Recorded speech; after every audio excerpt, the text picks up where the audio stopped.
Now, either someone in China or whoever manages that technology can, in a sense, I'm not saying that they are, so take it easy. That's my opinion! But in a sense, there would be an ability to look at user data.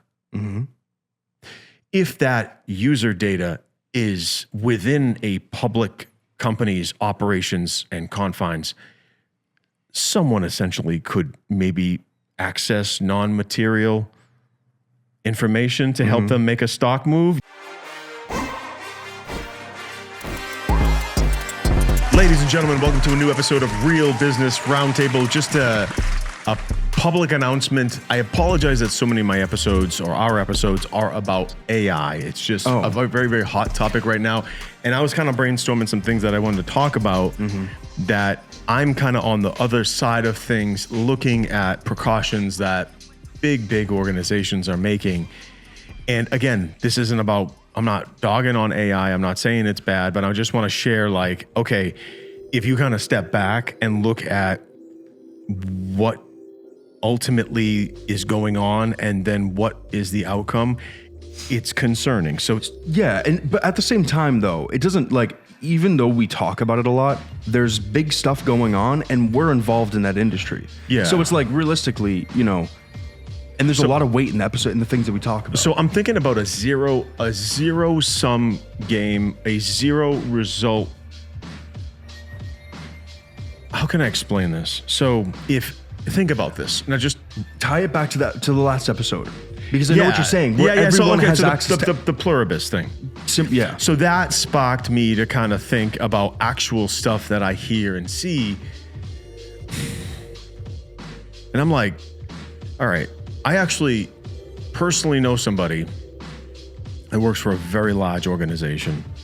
And they said to me that the AI that they use has to be scrubbed for privacy.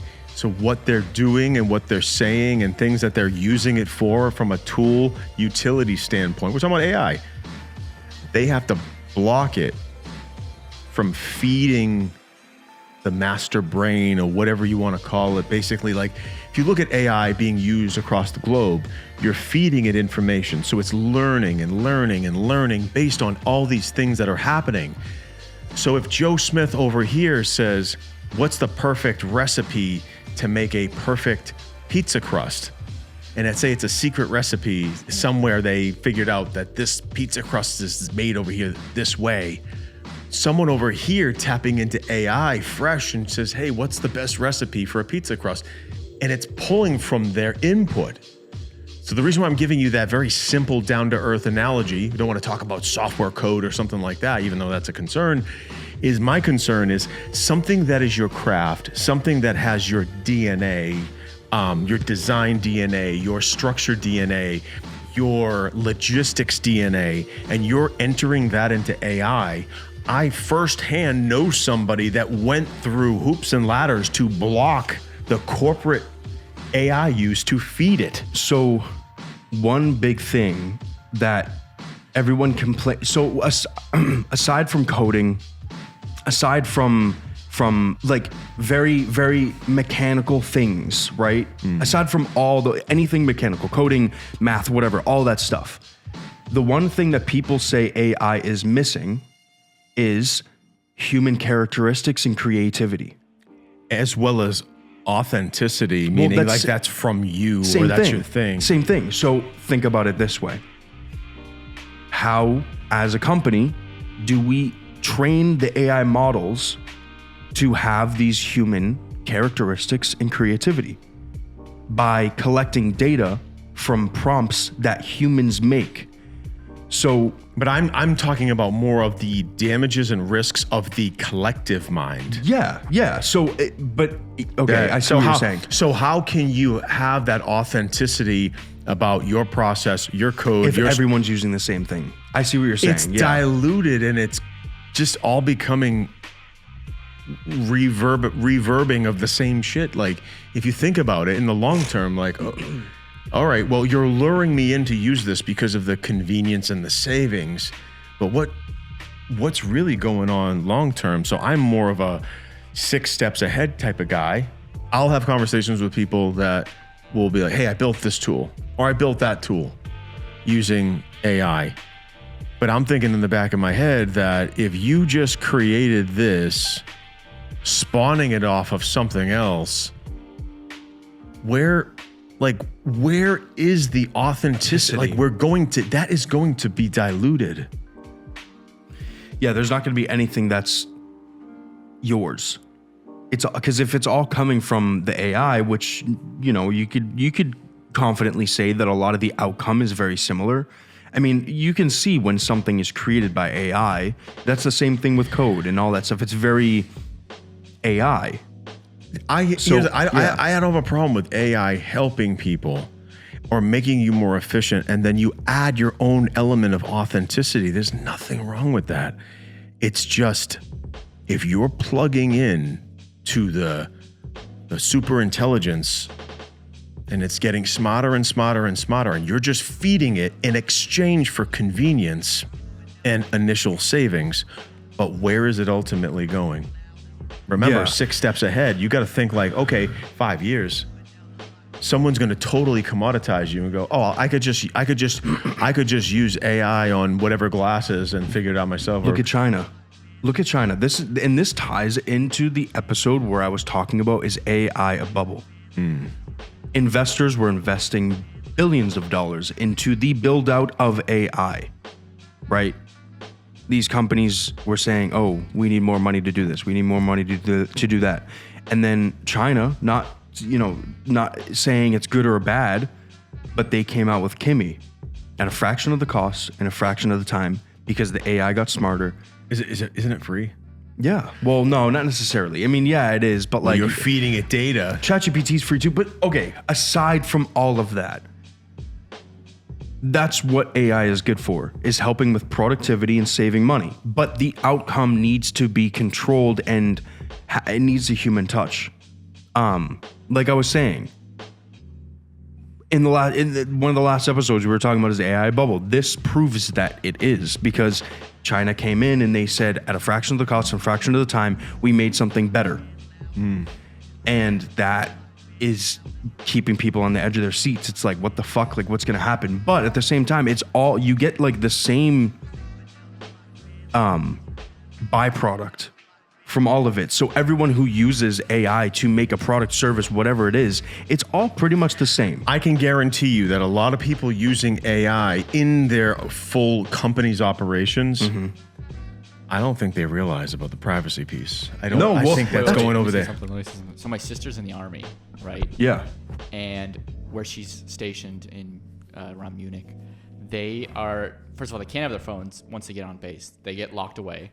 Second of all the tech that they have, the computers and stuff, no AI chatbots are allowed in there at all. They can't there you use go. them. They can't download That's them. like the diet soda. Yeah, and the diet soda, they wouldn't let pilots drink diet soda. Why the fuck do you so think? if the army can't use them, then they're definitely stealing data. They're definitely stealing information. Yes, they are, bro. Why do you think it's the biggest consumer product in the fucking world right now? When the person I know was like, oh, I set the settings so our stuff isn't being fed. And I'm like, now here's the thing. If they're not allowing that in the military, that makes you wonder, did those privacy settings, are those just for your peace of mind, that you actually think that they're going to not look at what you're typing into that tool? Okay, I'll say this again. And don't take it for face value. As a consumer, most of the people who are watching this,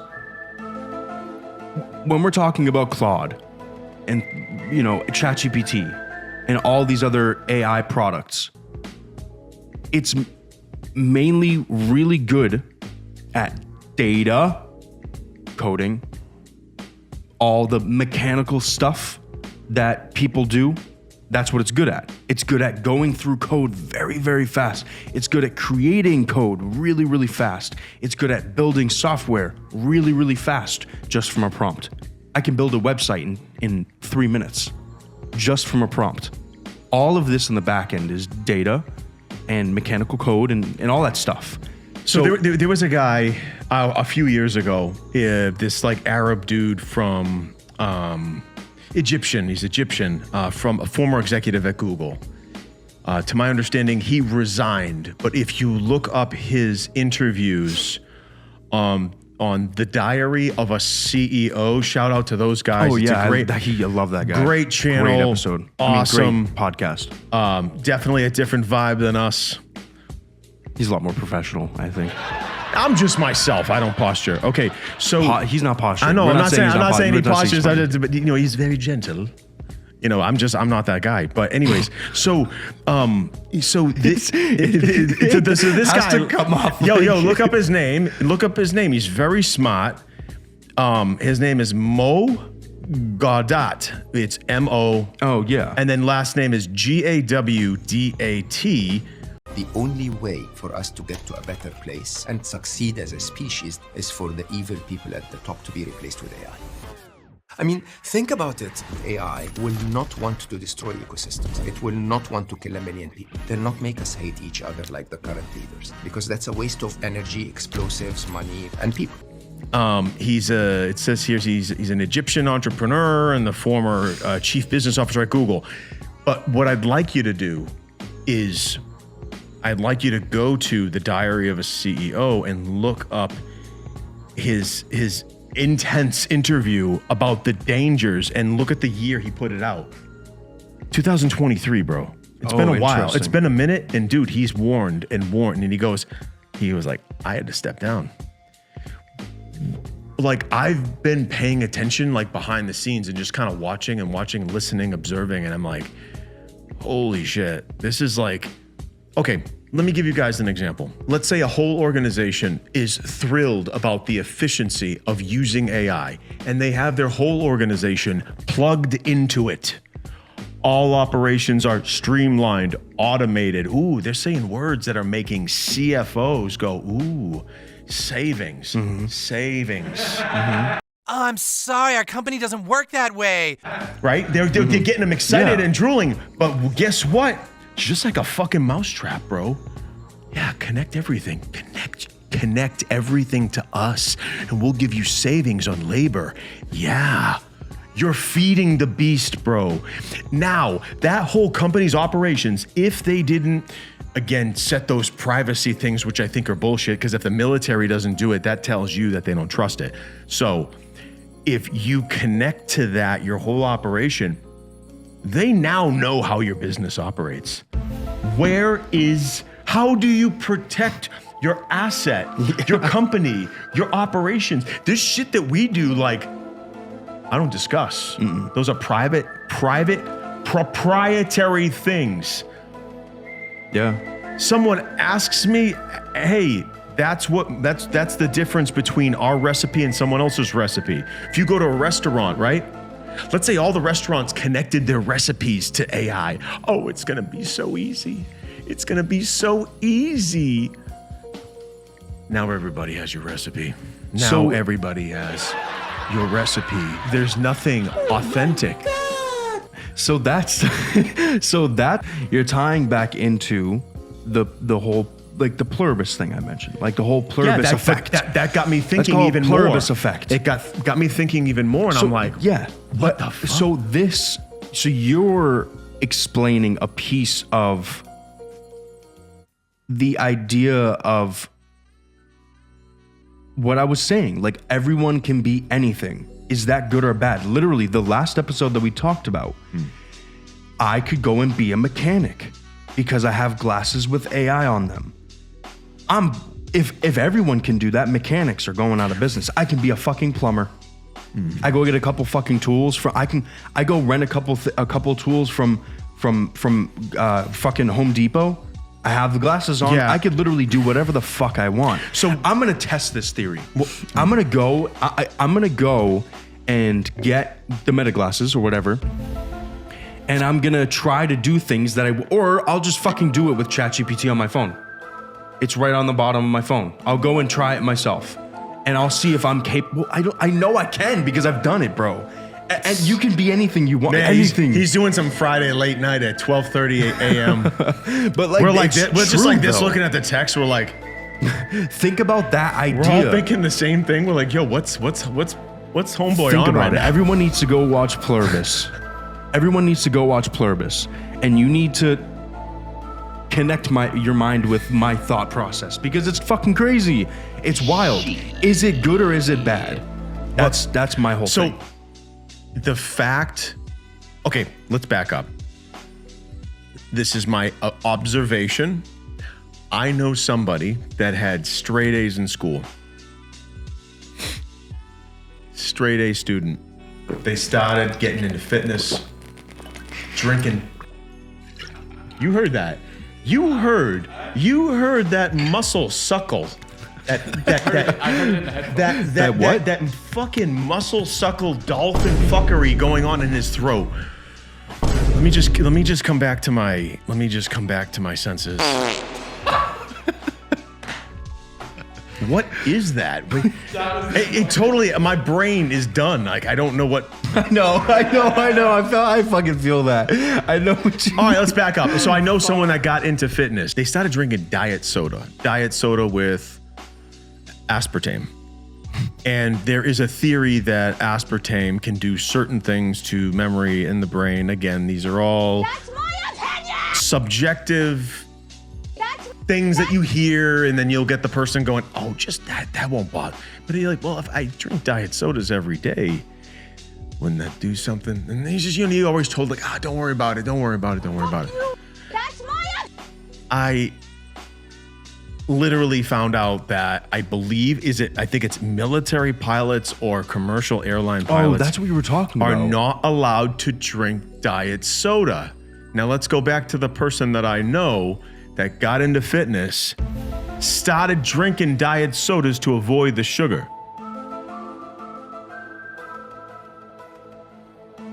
Grades went down. The grades in school went way down. Memory was not as good. They flat out noticed it. They were like, what? Like, what's going on? But when I matched that event with pilots aren't allowed to drink diet soda, so with that information, all I did was put the pieces together. Now let's recap why I'm even talking about this. Fuck you, I'm trying to help you, motherfucker. I connected the dots the same way that I just connected the dots with Cameron. He said that the military doesn't allow it. You know that the military knows 100%, 110% what is and what isn't. Well, it's all about data breaches and shit. But we're all, you like all these big companies are just literally opening their underpants and everything to these tools, not realizing that it is feeding every bit of information about your infrastructure, your company, your operation, streamline operations. Oh, it's automation. Don't you want this? Well, you do. You're giving up so much when you do that. When you use any AI, so I've trained AIs. I'm currently training an AI. I've done it. I've worked with it. When you're using these softwares, you are part of the training process. Why do you think it's getting better? Exactly. It's not the better. It's not a computer you that are they're working. giving up. We need a better graphics card. It's not a computer. You're training it.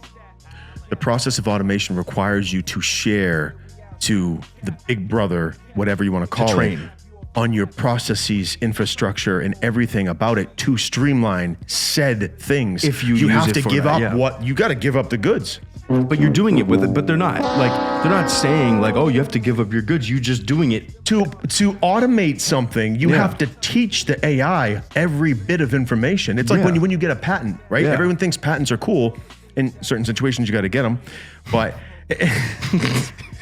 This has been a big fight between, not a fight. No. It's like patents are a double-edged sword. So all the business, all the business people out there that want to know about patents, remember, we were talking about giving up the goods, right?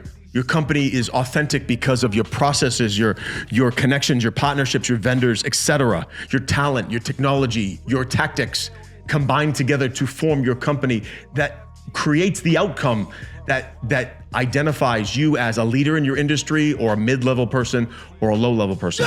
Yes! What I'm trying to get at is you are giving up your process. No!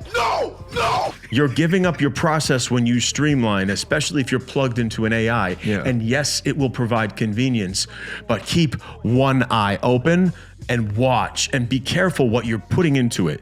Now, like I said earlier, I was told that there is a way to block and put privacy settings. There's got to be But if privacy the sensing in military everything. doesn't do it, dude, just like the pilot thing in Diet Soda, I'm like, you know what? Because at the end of the day, trust no the matter military. what- I'm going to trust the military. no matter what, there's a chance for a data breach, or there's a chance for, there's what ifs everywhere. If the military's using it, there's private things going on behind the scenes that they don't want to feed to that motherfucker.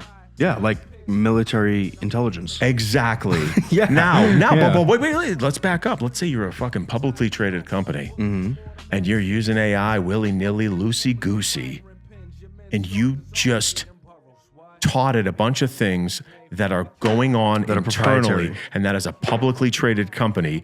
Now, either someone in China or whoever manages that technology can, in a sense, I'm not saying that they are, so take it easy. That's my opinion! But in a sense, there would be an ability to look at user data. If that user data is within a public company's operations and confines, someone essentially could maybe access non-material information to help them make a stock move. Do you know what I'm saying? So I'm not saying that that's okay. I'm saying that that's the danger of using just, oh my God, AI, please. Just take it easy. Take it easy. You don't need to jump in, swan dive into this shit. Think, because like everything that you put in there is 20. Wait, what is that? What is the fucking thing called where you give it your DNA? 23. No. Oh my. Oh yeah. What is that shit called? 23andMe. 20. Yeah. Ancestry. So it's kind of like ancestry for your business. 23andMe and Ancestry for your business, your DNA.